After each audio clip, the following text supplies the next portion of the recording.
Bismillahirrahmanirrahim. Welcome to the channel. This is a series of lectures in which we are discussing the complications of otitis media. We have started extracranial complications.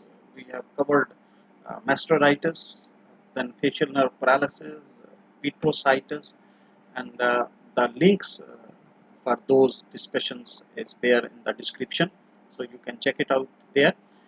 Today we will talk about another extracranial complication which we call as labyrinthitis. So let's start today's discussion. And before starting, you are requested to like, share and subscribe the channel.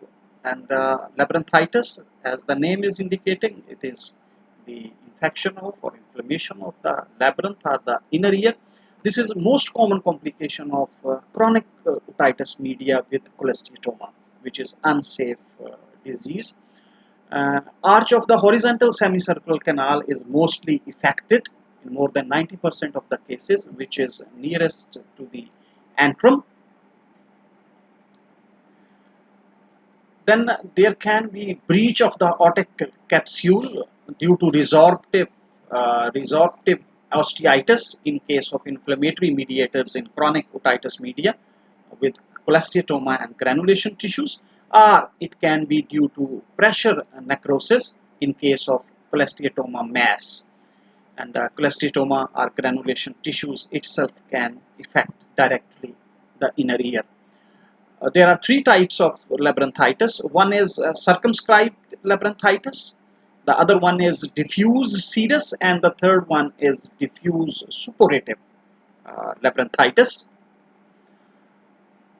Acute inflammation of the labyrinth, diffusion of the toxins via the round window from the middle ear can lead to serous labyrinthitis.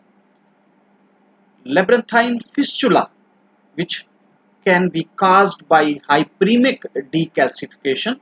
It can lead to circumscribed labyrinthitis, and pyogenic infection of the labyrinth will be suppurative labyrinthitis. And this suppurative labyrinthitis, the important point regarding this is that this is a retrospective diagnosis. That at the time of presentation, you cannot be sure of that whether it is suppurative labyrinthitis or it is serous labyrinthitis. If with treatment the symptomatology is reversed, it means that was a case of serous labyrinthitis. But if with effective treatment still symptomatology does not reverse back and there is a permanent damage to the labyrinth, then the diagnosis of suppurative labyrinthitis would be made. Circumscribed labyrinth, it is also called as labyrinthine fistula or fistula of labyrinth. It is due to the erosion of the bony capsule of the horizontal semicircular canal. Its etiology is, of course, with reference to chronic suppurative otitis media we are talking about. That is chronic suppurative otitis media with cholesteatoma, that is aticoantral type of disease. But in addition to chronic suppurative otitis media, this labyrinthine fistula can be due to the neoplasm of the middle ear, or it can be due to trauma to the inner ear as well. Clinically, it will present as, of course, with the sensory neural hearing loss. There will be subjective episodic vertigo, which should be differentiated from Meniere's disease, of course. There will be positive fistula test. What is a fistula test? I come to that in a short while. Then there is tolio phenomena. This tolio phenomena is that the patient feels vertigo when exposed to some sound. So this is what it is called as tolio phenomena. Preoperative CT scan with 30-degree tilted head, 60% is sensitivity even with minor 1 millimeter cuts. So it is difficult to diagnose this labyrinthine fistula even on CT scan in 40% of the cases. Intraoperative diagnosis usually it is made, and the presence of labyrinthine fistula should always be assumed to be present in every case of chronic otitis media with cholesteatoma until proven otherwise. So due to exposure of the membranous labyrinth, it becomes sensitive to pressure changes, and these pressure changes can simply be on clenching the teeth, or if there is a pressure on the tragus, the patient will feel vertigo. So fistula test is that you put the pressure on the tragus, and this will induce not only the pain but vertigo and nystagmus, and the quick component of the nystagmus will be towards the under ear. If you raise the pressure of the external auditory canal with Siegel's speculum, there will be nystagmus, and this quick component will be towards the affected site. There can be false positive fistula sign, that actually there is no labyrinthine fistula, but still on raising the pressure in the external auditory canal, patient will feel vertigo. This is called as Henny-Bur's sign. There will be, of course, intact tympanic membrane and there will be no fistula, and this is characteristics, though not diagnostic, of labyrinthine syphilis. So this Henny-Bur's sign is present in labyrinthine syphilis. Then there can be false negative fistula sign, that actually the fistula, labyrinthine fistula is present, but fistula test is negative.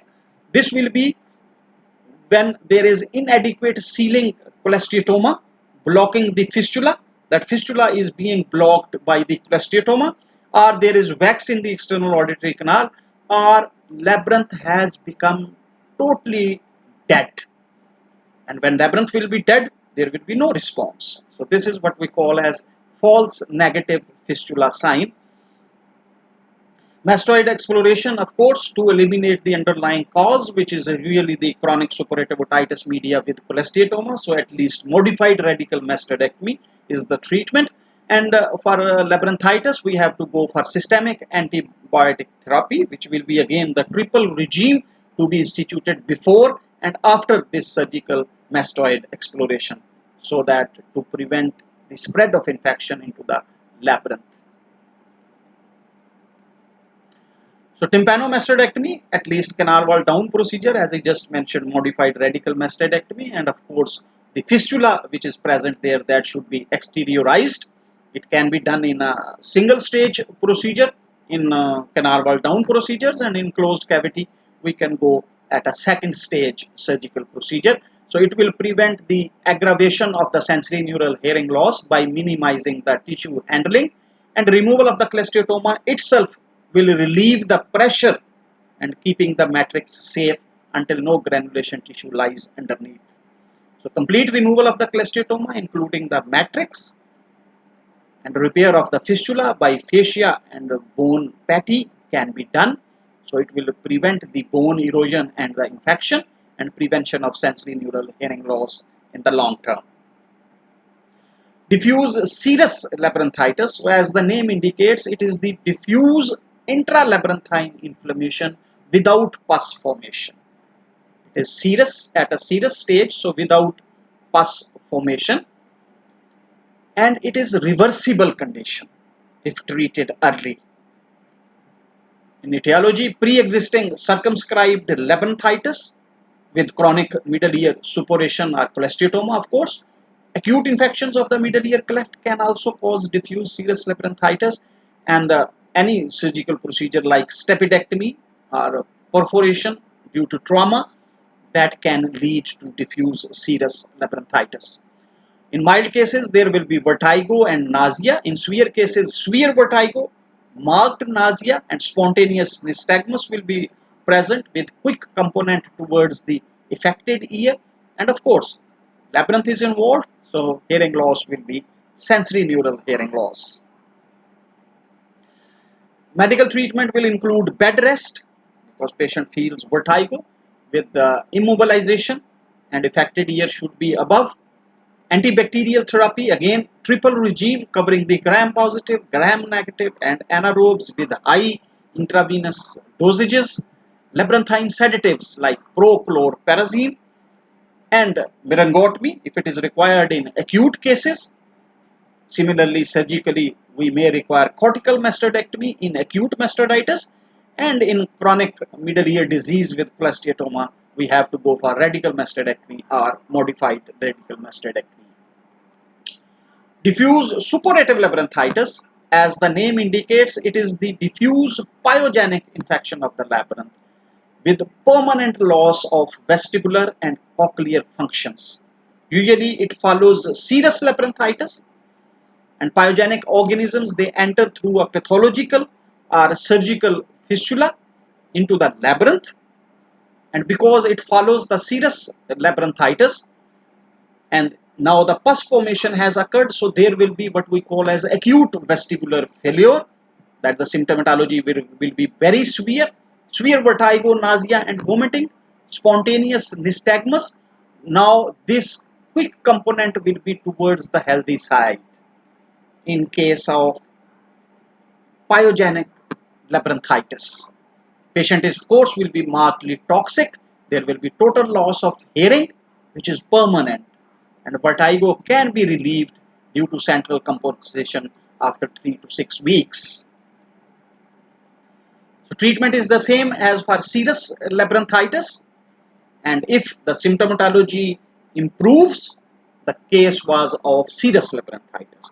But if there is permanent damage to the labyrinth, the diagnosis will be, retrospective diagnosis will be, that this was pyogenic labyrinthitis.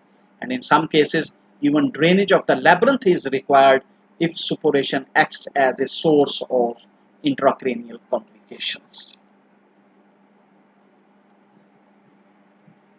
So with that, we come to end of today's session. We will continue with these complications of otitis media in succeeding discussions. You are requested to like, share and subscribe the channel, and thank you very much.